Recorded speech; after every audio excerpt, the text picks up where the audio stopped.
What's going on, paisanos? V here. So in today's Market Watch, we're going to look at a bunch of cards from the meta.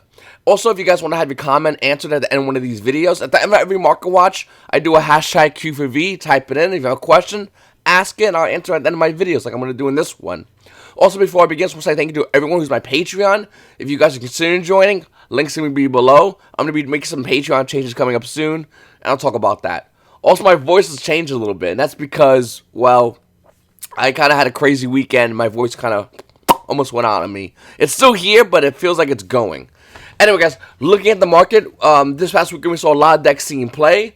We saw Alta guys, Subterrors, Danger, Variants, Thunder Dragons, Strikers. There was a pretty healthy meta weekend for the most part. And looking at the card prices in the market, we're going to be seeing a lot of cards that are moving because of seeing play or not seeing as much play as everyone thought about.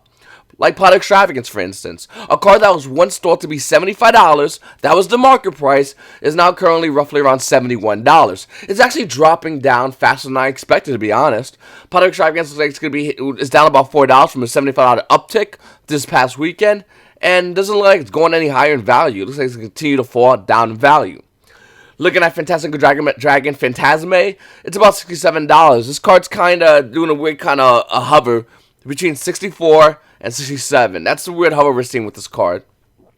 Boiled Savage Dragon went down as low as $21 and then back up to $26. I still think this card's going to fall down in value due to the fact that only every Yu-Gi-Oh player that would need this card would only need one. Looking at Witch Strike, it's at $14. Boys, let's wait for it to that $10 mark.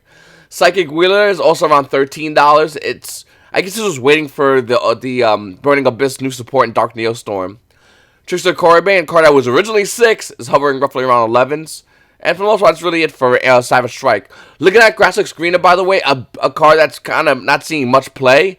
$5 in the market price, but it's slowly going up in value. It's currently roughly around $6 for that Graphic Screener. Only printed out in Raging Tempest. Keep an eye out for this one. Up next, guys, Destrudo, another card. OTS pack Destrudos are about $6, almost their 7s. 2018 Megaton Destrudos are 3s. The original print Destrudos also roughly around $3 for this card. It's really weird to see these cards have that much value. I mean, I understand that seeing some play, but they have some crazy value. Not for the super rare, that makes sense. For the rares, that makes almost no sense to me. Moving forward, guys, looking at the Ring Dragon Raw Spear mode, this card's going higher and higher in value. The market price of $8 is hitting near $8 for this card. And that's because I think Yu-Gi-Oh players are slowly coming back to putting this card in side deck, and that's why we're seeing it go higher in value. It had a low as around $5. Another card is Rescue Cat from Duelist Saga. Card is coming in nowhere. Market price holding this card roughly around $7. Looking at it, first edition light you play, it's around $8.50. After that one's gone, it's actually around 10s. 10s, almost near 11 for Rescue Cat from Duelist Saga. And it's just weird to see this card have such a high price point, or the ability to have a high price point, when it's really doing nothing. Look at the lowest priced version of Rescue Cat, a lightly played unlimited, is around the $4 price point. Yeah, I don't really know why it's worth any amount of money. Next, Strikers. Even though they had a decent showing this weekend, it wasn't a dominant showing this weekend from what we see from the deck profiles. Looking at Engage, it's actually around $40, down from its $50 market price. Widow Anchor's $30 market price is roughly around $25. This is where Widow Anchor was in expecting for the last ban list when we thought it was going to get hit, and it didn't. It's actually dropped that much down. Looking at Engage, it's also roughly around 40s, and to be honest with you, I wouldn't be surprised if this card starts hitting a $30 price point, like low 30s, midweek. Moving forward, guys, Nightmare Griffin's another card everyone talked about. Market price of Nightmare Griffins around $13. First edition Nightmare Griffins are going beyond that. They're hitting almost near $14 for a card that was once $6 to $8. To be honest with you, even though I knew this card was going to go up in value, I didn't know it was going to go to this crazy high of a price point. It is really interesting to note that Nightmare Griffin is going higher, but we're not seeing as much play. Next, guys, can we talk about dangers for a second, like Nessie, Jackalope. Cards that are really good, but are doing some weird things in the market. I mean, look at Danger Nessie. $55 market price, almost a $50 $5 market price. Unlimited Nessies are about 50s. Jackalope had a price high of 40s. We're seeing it roughly around $27 and dropping. Danger Bigfoot's still around 17s. It dropped from 18. Chupacabras are on 7s. This card went as high as $14. This card dropped down in value. All the dangers are good, and they're seeing play, but I think Yu-Gi-Oh players who play danger variants, for the most part, are not putting that money in. Like, this is the weird thing with dangers now. We have Yu-Gi-Oh players that have dangers, They're not selling dangers because they're playing them. And then we have Yu-Gi-Oh players that are not just wanting to spend money. Well, I need 3 Nessies and 3 Jackalopes. So what is that, $210 for a playset of each card? And then I might need other dangers like maybe Bigfoot or maybe Chupacabra. Forget it. I'm not putting that kind of money in. Oh, wait a minute. I need to put this in a Thunder Dragon deck? You're out of your mind. And that's what I'm thinking a lot of Yu-Gi-Oh players are having. That's why anyone who has extra danger monsters are just selling them online for the cash. Now, if they could get it. Now, looking at Soul Fusion, Thunder Dragon Colossus is roughly around $5. 8 sales, huh? Welcome to TCG Player Guy. $5 for Thunder Dragon Colossus. I'm not buying this one. If you guys want to go on and try to play a game and buy this one and see if he ships it, have fun with that. But looking at Thunder Dragon Colossus, it's hovering roughly around $55. Another Danger Tsuchinoko is still stabilizing at $52. Once again, these prices are not increasing even though these decks are seeing play. They already had their increase, and Yu-Gi-Oh players are not wanting to jump in dangers right now due to the fact that we're getting Able Banless, we're getting new sets coming out with like Dark Darkness Neostorm, Power Duelist. Yu-Gi-Oh players don't want to invest, and that's what we're seeing here. Trap Trick, another card, is starting to go down a little bit. It's roughly around $30. Now, this card was crazy on the market, but I feel like even though it's still around 30, which is roughly around its market price, it's just doing a weird hover. I'm not sure if this card's going to tank in value, but it's definitely doing a weird hover. I think it should, but that's a whole different subject to talk about. Chaos Dragon Leviathan is another card that's roughly around $12 to $13, going higher and higher in the market as it sees more and more play. Orcus Return is $11. It's useless. Like, no one's playing this card. Everyone's waiting for Orcus to get the new support, but until then, everyone's just holding their Orcus cards. And for the most part, everything else is the same over here. Moving forward, guys, looking at Invocation from Shaw's Valhalla, it's $6, which used to be $5, which is kind of weird because looking at the other invocations, they're not doing much. Looking at viewer versions, OTS Invocation is actually down in value. It's about $27 from its $29 market price. I mean, after that one's gone, it's going to hit $29. Looking at Fusion Forces Invocation is Secret Rare. It's about $7, so the market price is $8. Like, it doesn't make much sense for Invocation Super Rare, but evidently this one's going higher in the market. I guess to catch up to stabilize the price point. Moving forward, guys, Saryuja Skull Dread is probably the biggest move so far of this weekend. If you guys looking to play any kind of Crusadia decks, you need 2 Saryujas. Other decks can play this card and have played this card. And looking at the price points, 2018 Megaton Saryuja is $35 to $36, almost $37 after that one's gone. Market price on this card be roughly around $31. Looking at Saryuja Skull Dread from Extreme Force, $27 market price. Well, it's nowhere near it. Original Prince Saryuja starts roughly around $39, almost near $40. A first edition Saryuja is at $40. So this card's going higher and higher and higher in the market. And I think the weirdest thing for a lot of Yu-Gi-Oh players is, oh, wait a minute, it's a Megaton card and it actually has value. When Saryuja first came out of Megaton, this price point was roughly around, I believe it was around a $20 price point. And it's almost near damn double that price because it's seeing actual meta play. I only have to question what's going to happen with the Megaton cards. Are they going to go up in value? Are we going to start seeing Megaton from 2018 show any value and give us reason to buy 2018 Megatons? Yes, evenly matched. Looking at evenly matched from Circuit Break, its price point is $34 in the original print from Circuit Break. Unlimited Lightning plays about $38. First edition's about $39 for evenly matched from Circuit Break. Looking at the 2018 Megaton evenly matched, that one's at $31. $7 cheaper than the original print first edition evenly matched. Now it's up to you which one you want to buy, but evenly matched is starting to go higher in value. It's starting to see more play, and Yu-Gi-Oh players are definitely considering putting it in the main deck as opposed to where it used to always be in the side deck. With that said, evenly matched will look like to continue to increase in value as long as we have decks maining this card. I think we will. Okay, I think evenly matched has great potential to be in the main deck. Moving forward, guys, another card that's a blowout card throughout this weekend is Inspector Border. Someone made a great comment. They're like, I want to put Inspector Border in Gadgets so they could play a deck called Inspector Gadgets. And I thought that was something amazing. Anyway, look at Inspector Border from Extreme Force. Market price showing this card to be roughly around $7. And it's not. It's higher. It's moving up more in the market. Unlimited's going to start you at $8. And first edition's almost near $9 for Inspector Border. Now, looking at the 2018 Megaton Inspector Borders, they're just 7s, which is near the price point of the market price as well. So it's $7 to $9 for your Inspector Boards, is what you're looking to pay. You want the original print, first edition, about 9s. If you want a Megaton, well, you're looking at 7s. And then in between the $8 price point is the Unlimited from the original set. So it's up to you what you want to spend for Inspector Boards. I always say get first edition, but it's up to you. I mean, the card price is pretty high right now. The card's definitely going to see a lot more play. And with this card sees more play, we're going to see Yu-Gi-Oh! Players hold out to those Pranker Tops as a great out to Inspector border. Up next, looking at Dark Illusions. This set for a while was extremely high in price point for the sealed box. And you can see right there, the market price, $90. Unopens $80 now. But there's value. Like before there was no value, now there's value. Hidden City First Edition near mint is $29, almost near $30, higher than a $22 market price. And the reason why is the Hidden City is good with Subterrors. It's literally a real deck that Yu-Gi-Oh! Players absolutely have topped with this weekend. I would have topped, guaranteed. The deck's amazing. And Yu-Gi-Oh! Players don't know what it does, which gives you even more advantage as a Tier 1 meta deck. Looking at Potter's Eyes, another card, $12 market price, not even close. $24 market price for First Edition near mint, Potter's Eyes. If you bought back Dark Illusion back in the day, you had your Super Agents for value. Nevada High Paladins around 4 to 5s. Shivanary Solitaire was a blowout card and still is, roughly around $3 for a card that sees no play. As far as other Subterra cards, Subterra Nemesis Archer is almost around $10. In fact, you go over here, it's $10 higher than its $9.50 market price. Subterras are money, and they're a real deck, and they're playable. The only problem if you want to buy Subterras, besides buying the initial core, is a Pot of Extravagance, which is still relatively an expensive card. Toadie also keeps going higher in value as well. We're seeing it see around $12. I know Prank Kid players are starting to play this card or are playing this card. Every time I mention this card and I go, why?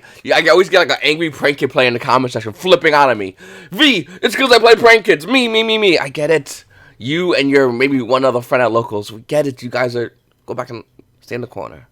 Prank Kid plays that kid that is that deck that wants to be meta deck, but doesn't get respect. Even though it does really good, no one does respect it. We look at every Yu-Gi-Oh! Plays that deck and it's like, stop, where you play Prank Kids, please. Like, something about that is just humorous to me. Media Black Comet Dragon, also humorous to me. Its price point is around $8. Sees no play. Solaris, the Ancient Ascended, market price is $7.50. It's almost near $8. It sees almost no play. It used to see play in Burning Abyss, but it sees no play now, but it's still a money card. And then you got Dark Requiem XYZ Dragons around 5s, and D-Barriers, you know, the card that everyone should be playing.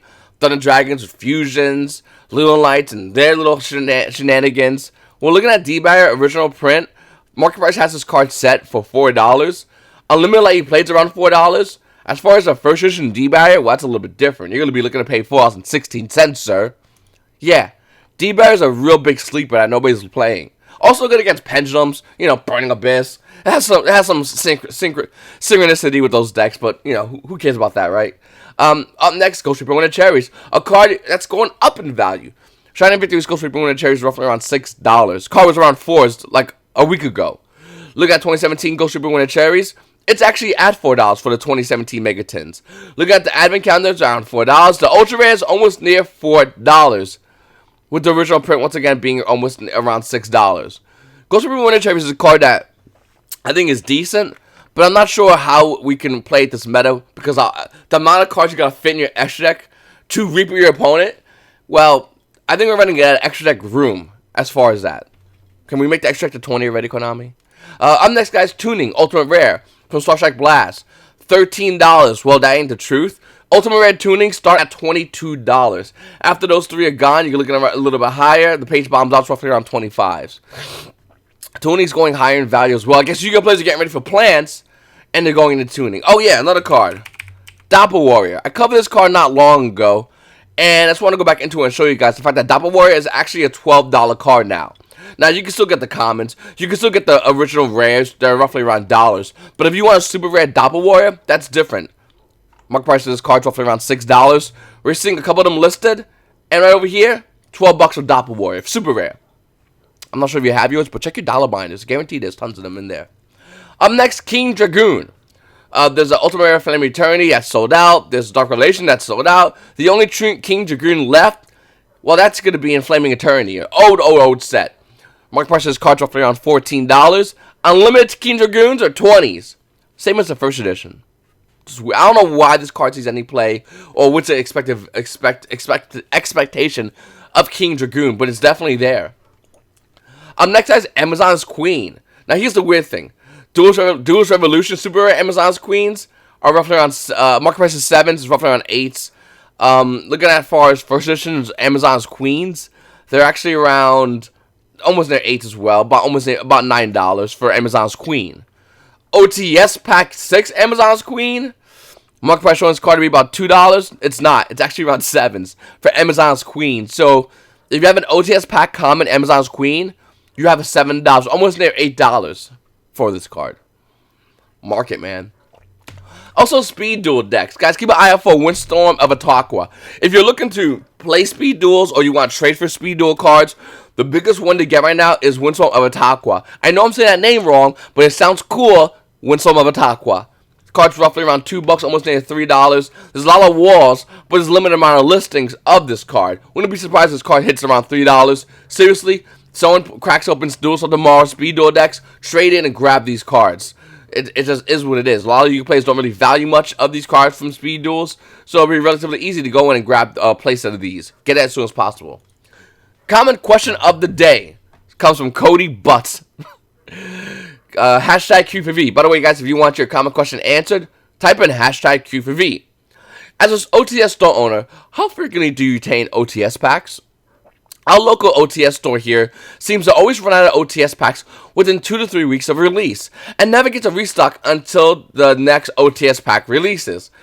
Also, they only hand out OTS packs for entry into tournaments. The owners don't provide us any information as to how they obtain their OTS packs, and as a player, it can be frustrating to see some other OTS stores seemingly have an endless supply of OTS packs, whereas we tend to run out in 2 weeks. Okay, so I gotta really carefully word how I'm gonna answer this question for you, due to the fact that if I say something stupid, Konami will suspend my OTS status. Hopefully you understand that before I say anything else. I'm going to be vague in some cases, and some points I'm not going to be vague, but I'm going to try to answer you as best as possible. As an OTS store owner, how frequently do you obtain OTS packs? Now, you said your OTS store gets it, the OTS packs, and then they run out within 2 or 3 weeks, and then you have to wait until the next cycle. Well, that's kind of crappy, to be honest with you. As an OTS store, we get OTS packs more than just once. You could probably ask any other OTS store to probably be able to tell you. I won't be able to tell you because that's something I actually can't tell you. But OTS stores can request to get more OTS packs after the initial release of OTS packs. Konami provides OTS stores with the ability to do that, and your OTS store obviously does not care to do that. In fact, when they log in to do the Konami tournament reporting, there's a link that literally says, "Click here, fill this out, and we will send you more OTS packs." Tell your OTS store to check that out when they look in the tournament reporting link, if they report their tournaments. Obviously, if they're OTS store, they have to. Now, as far as any information how OTS obtain the OTS packs, we're not supposed to tell you. We just magically go into the void and magically grab more OTS boxes. Yeah. As a player, it can be frustrating. As far as OTS packs for entry, okay, here's the thing. OTS packs are used to subsidize your $5 entry. Let me explain. Your $5 entry, you're supposed to get at least something within that value via Yu-Gi-Oh product. Whether it be a pack of cards, that's from the newest set, or a pack from any set, that's roughly around $4, or 2 of those $2, depending on how your store does it, other packs, the star packs. Okay? As far as OTS packs, when you give me $5, I can subsidize that $5 for an up OTS pack instead of giving you a $4 pack, which is amazing, by the way, because Konami has worked some deal with OTS stores, so OTS stores don't have to pay money anymore to obtain OTS packs. It's actually really awesome. With that said, with that subsidization for prize support, an OTS store can provide OTS packs as prize support. Once again, a store can run a tournament fully on Konami promotional product, which is amazing. I shouldn't really say product, but which is amazing. So OTS stores do not lose anything for running Yu-Gi-Oh events. For the most part, they can run it free, depending on how much OTS packs they get. Going back to how stores get OTS packs, well, OTS stores, besides requesting for OTS packs, can get more OTS packs if they get more Yu-Gi-Oh players. How to get more Yu-Gi-Oh players? By giving out OTS packs. You see this weird pendulum we're working on here? I go to my players, they give me $5, I give them an OTS pack for entry, player wins the tournament, they get a bunch of OTS packs, they're happy, I'm happy. Konami's happy because he's going to go tell his buddies, hey, look at all these cool OTS packs. You know how you get them? You can't buy them. Don't be stupid. Okay? Come over here. Come over to my, this locals, and you get an OTS pack just for entering. And if you top, well then, you get more. And you can only get them at locals. Once again, this is what I love. Konami, this is why I love Konami for doing this. Stores don't have to pay anymore. And the player's happy. They get to get these exclusive Konami Yu-Gi-Oh cards. A lot of great reprints, by the way, for the most part. Number 2, the store's happy. I don't have to pay. I get free money to run Yu-Gi-Oh events. And number 3, Konami's happy because we get brand new players into the game. Everybody's happy. As far as your local OTS, I feel like they don't know it. If you want, have your OTS store owner, and I'm dead serious about this. I'm only going to talk to an OTS store owner. I had in the past people ask me that, hey man, I'm looking to work on my OTS. No. I'm sorry. Have your OTS store owner contact me, and I can provide them information to help them out into getting more OTS packs, depending what how many of tournament events they've run and any questions. I need verification for them to show me that they are the OTS store owner. If they are, I will hook them up with information. But I'm not going to hook a regular guy. I tried doing it once in the past from a guy from another country, and evidently we're completely different, and it got to the point where he wanted me to, like, do things that would get my OTS stats revoked, and I'm not putting my OTS stats in jeopardy. But if you have that OTS store owner, Cody, have him hit me up. I will give him information. I'll help him out after I verify that fact that he is the OTS store owner. Alright guys, I really appreciate you guys watching my videos. Please make sure to type in hashtag Q4V like my good friend Cody. And make sure to like the video. Comment down below. Hit the subscribe button and hit the like button. Your boy V, you paisanos. Have a good day.